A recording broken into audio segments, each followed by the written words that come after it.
माझ्या मागच्या ब्लॉगमध्ये बोलली होती, मी आले होते अक्कलकोटला माझ्या स्वामींच्या दर्शनाला माझ्या वाढदिवसानिमित्त. एक 2 तासाचा आराम करून त्यानंतर मी रेडी झाले होते स्वामींच्या वटवृक्ष मंदिरात दर्शनासाठी. मी आणि माझे फ्रेंड्स रेडी झालो. एक छोटासा सेल्फी मी स्वामींबरोबर क्लिक केलेला आणि त्यानंतर आम्ही स्वामींच्या मंदिराकडे जाण्यासाठी निघालेलो. पहाटेचे 5 वाजले होते. लोकांची भरपूर सारी गर्दी पाहायला मिळत होती आणि एक वेगळीच पॉझिटिव्ह एनर्जी वाईब मॅच होत होती आणि ती अनुभवायला मिळत होती. हा माझा दुसरा वेळ आहे जेव्हा मी अक्कलकोटला स्वामींच्या दरबारी आलेली आहे.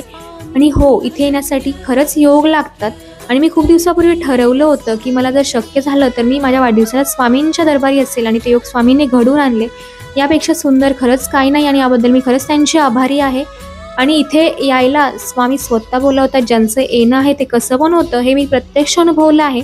सकाळी सकाळी स्वामींचं दर्शन वाढदिवसानिमित्त होत होतं. यापेक्षा सुंदर माझ्यासाठी काय नव्हतं जे मी शब्दात अनुभवू शकत नाही. इथे येणाऱ्या प्रत्येकाच्या चेहऱ्यावर मनात एक वेगळ्याच प्रकारची श्रद्धा पाहायला मिळत होती आणि ते स्वामींना फक्त तुम्ही आमच्या सुखदुःखात सोबती राहा एवढंच मागत होते.